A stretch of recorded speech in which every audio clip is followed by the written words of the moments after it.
what is about to be watched is what we about to watch is crazy, bro.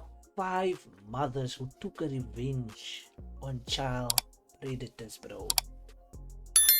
I agree. You should take a revenge, bro. Yo, I'm being evil, bro. I'm being evil. No, but hell yeah, bro. You can't just wanna. I just if I can't put myself in that. I can't say if I were a mother that would sound crazy and it wouldn't make sense at all. But let's check this one out. I was just talking my own crap. I think I saw this one before. Oh my days. This is Marianne Bachmeier. She has just shot her little girl's abuser in the courtroom. This horrible act was committed in full view of everyone. But when it comes to being mean to their children, mothers will do anything. Today we look at 5 cases of mothers who took violent revenge on their children's abuser. And that is facts, bro. Mothers would do literally everything for their children, bro. They don't care how they look, what they have to do, so their children can have the best, bro. Marianne Bachmeier. Marianne Bachmeier was a child born to a religious mother and a Nazi soldier in Sarstedt, a small town near Hildesheim in Lower Saxony, West Germany. She became pregnant twice when she was 16 and 18 years old, and those babies were subjected to adoption due to the homeless, unemployed, and ill-prepared to raise the baby. Marianne became pregnant for the 3rd time when she was 23 years old while working as a waitress in Lübeck, Germany. And this time, she decided to raise the baby as a single mother. She named her baby Anna, and this little Anna became the light of Marianne's life. You see, she's not even one of those perfect type of women and things like that, bruh. Yo, man, it's just sad how evil people can be, bro. Especially to children, man. Like, pick on someone your own size, but also don't do that.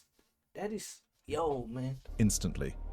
But guess fate just had other plans for this family. On May 5th, 1980, Marianne Bachmeier's life took a devastating turn. Anna argued with her mother about some matters. She decided to skip school and visit a friend who lived near her house. But she didn't know that her murderer was waiting on her way. The 35-year-old butcher, Klaus Grabowski, lured Anna into the apartment under the guise of playing with his cats and held her for several hours by molesting her. Finally, he murdered her using a pair of pantyhose belonging to his fiancée. When the 7-year-old daughter Anna went missing, the community rallied around Marianne, searching high and low for the little girl. Days turned into weeks, and hope Nah, then he deserves whatever this lady is gonna do to him. The shooting, he deserves that, bro, because there's no way, bro, to a child. Began to fade. Then, the unimaginable happened. Anna's lifeless body was found. The police investigation led to the arrest of Klaus Grabowski, a man already known to authorities as a convicted sex offender. He had previously served time for the sexual abuse of 2 other young girls.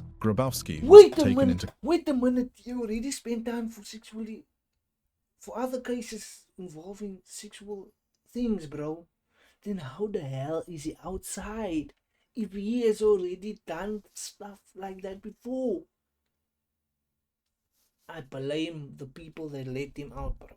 There's no way that someone like that has to come out. Like, yo, man, that is... custody and charged with Anna's murder. The evidence against him was strong, and it seemed like justice would be served. On March 6th, 1981, another court round was progressing against the brutal killer, Klaus, at the court premises. Marianne also was in the courtroom. Suddenly, she pulled out a .22 Beretta pistol, aimed at his back, and fired 8 times, giving an instant and scary death to her child's murder. The courtroom erupted into chaos. Security personnel rushed to restrain Marianne, and she was immediately arrested. The room was a mix of shock, horror, and for some, a sense of poetic justice. Marianne had taken the law into her own hands, and public opinion was divided. Some saw her as a hero, a mother who did what she felt she had to do. Others saw her actions as a dangerous precedent, undermining the legal system. Marianne Bachmeier was put on trial for murder. The case drew national attention, sparking debates about vigilante justice and the failures of the legal system to protect the innocent. During the trial, Marianne spoke openly about her actions. "I wanted to shoot him in the face. I hope he's dead," she told her after the murder, and her statement, "I did it for you, Anna," brought a very sensitive touch to the case. She also expressed her deep sense of betrayal by a system that allowed a man like Grabowski to walk free. Didn't I just say that, bro? Didn't I just say that, bruh? Like, how do you let a man like that walk free if he previously done something like that? Nah, I messed up, bro. Messed up. Only to harm again. Marianne was found guilty, but received a relatively lenient sentence of 6 years in prison, of which she served only 3. The judge acknowledged the exceptional circumstances of the case, and public opinion seemed to lean in her favor. And while Marianne Bachmeier passed away in 1996 from cancer, her story lives on. Miriam Rodriguez. Miriam Rodriguez is one of the Mexican human rights activists who took on the Zetas cartel. She spent several years tracking down her daughter's killers, one by one, until she was murdered on Mother's Day in 2017. Everything in her life was changed on the 23rd of January, 2014. On my birthday. This sounds like something out of the movie, because I'll always be watching movies like this where something happens to someone and the justice system didn't work out, and then they go kill that person one by one. I think there's a movie like that where Jamie Foxx is in that one, bro. But he's like the lawyer of that person.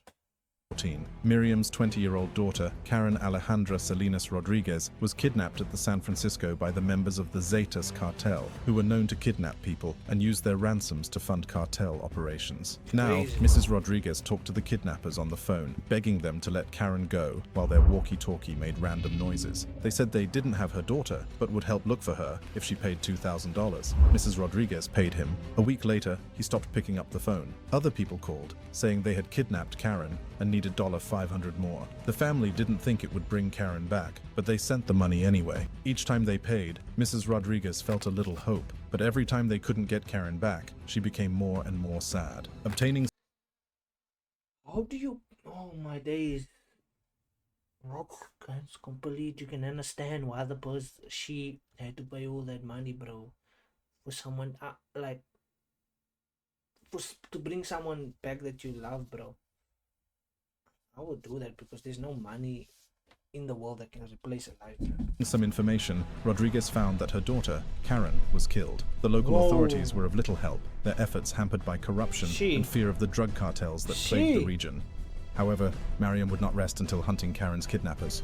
She slowly and carefully started to gather information about the ones involved. To be undetected, she cut her hair, dyed her hair red, donned an old uniform, and spoke to his neighbors under the guise of conducting a poll. She even infiltrated criminal gangs to get clues about her daughter's whereabouts. After years of searching, Miriam made a horrifying discovery. She found her daughter's remains in a clandestine grave. The culprits were members of the Zetas cartel, who had kidnapped and killed Karen. The grief was unbearable, but it fueled a new mission for Miriam, to bring her daughter's killers to justice. Miriam meticulously gathered evidence against each perpetrator involved in her daughter's kidnapping and murder. She identified them, tracked their movements, and provided crucial information.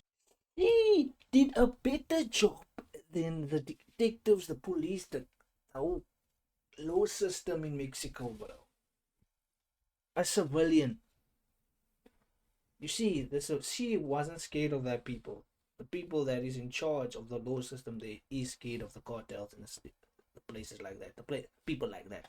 To the authorities. One by one, the criminals were arrested and put behind bars. Due to her vigilante work, many cartel members left the cartel and attempted to start over as born-again Christians. Nonetheless, on May 10th, 2017, Miriam Rodriguez was shot dead outside her home. It was Mother's Day. The killers were suspected to be members of the same cartel she had fought so bravely against. The news of her death sent shockwaves through the community and the nation. Human rights organizations condemned the government's failure to protect her, especially given her high-profile activism against the cartels. Bonita Valinella. The 35-year-old mother, Bonita Valinella, sliced the penis of the man who had molested her 2-year-old son. The incident began when Vela suspected that her 2-year-old son had been molested by her daughter's 18-year-old boyfriend.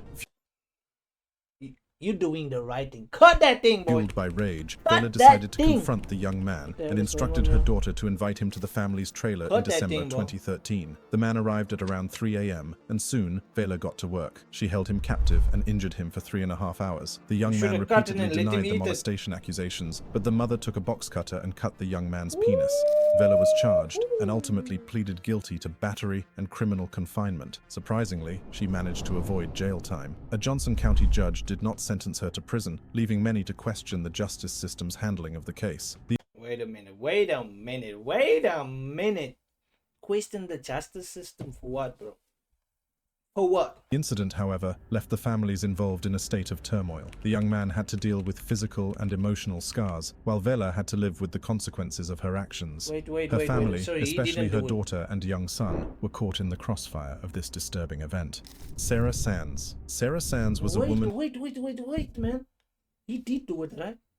Because if he didn't do it and she did that, then I take back what I said in the... Yeah. Who made controversial headlines when she killed a convicted pedophile named Michael Plested. Sarah was a mother of 5 children, 3 of whom were young boys. In 2014, she discovered that her 3 sons had been sexually abused by Michael Plested, a 77-year-old man living in a neighbouring block of flats in East London. Michael Plested was a convicted paedophile child predator who had changed his name from Robin Malt to hide his criminal past. I don't get it. How do the people with all that pedophile type of vibe shit, bro, that they did in the past still is outside today, bro? How, mate, bro? That people should be locked up. Throw the keys away. At the time of his death, he was facing further charges of sexual offences against young boys. However, when Sarah came to know of what Plested had done to her family, she took matters into her own hands. Take it, girl. She went to Take Plested's it, home man. and stabbed him 8 times in what was later described as a determined and sustained attack. Plested bled to death as a result. Sarah Sands was subsequently arrested and went through a trial at the Old Bailey in 2015. She was convicted of manslaughter based on loss of control and was sentenced to 7.5 years in prison. She had been released after only 4, though. Sarah Sands' sons, particularly Bradley, who was 20 at the time, expressed their support for their mother's actions. Bradley said, "I thought hats off when he learned that his mother had attacked Plested. The sons felt safer knowing that their abuser was no longer a threat, and they waived their right to anonymity to tell their story." Lupe Marcado. After knowing the intention of selling her 17-year-old daughter, the mother of the daughter, Lupe Marcado... Wait. Friends speak on couple charged with killing daughters. What? Killed her 22-year-old boyfriend, Calvin Sneed, with her husband Barry Laprelle Gilton. At very first, they tried to get their daughter to sever ties with her boyfriend, but they witnessed that man take their daughter, and later they discovered that he had the intent to sell her. They tried to get help from the police and child services, but it was not a success. Yo, this sound like the case here in South Africa, bro. That sounds like that case that I haven't heard about like in months now. Successful attempt to refuse their daughter. The parents then allegedly followed Sneed from Southern California back to San Francisco. Near Candlestick Park, they found their opportunity. Sneed was shot and killed, and the couple was later arrested and charged with murder. The prosecution argued that they had hunted down Sneed to kill him, while the defense portrayed Lupe as a frantic mother trying to save her daughter from a life of sexual exploitation. That's the end of the video though. But bro, how the hell? Yo, my camera quality tonight is bad, bro. How the hell do these people get out of prison, bro? While they have cases like that, bro. How do they get that right? That is to get angry, bro, and take the law into your own hands, bro. But yeah, guys, the link to my Twitch is in the description, and I might drop it in the comment section so people can follow me on Twitch. We'll be doing live streams of this, bro. I want to do it live with people in the chat and talking like that, bro, so we can have own discussions. Yes.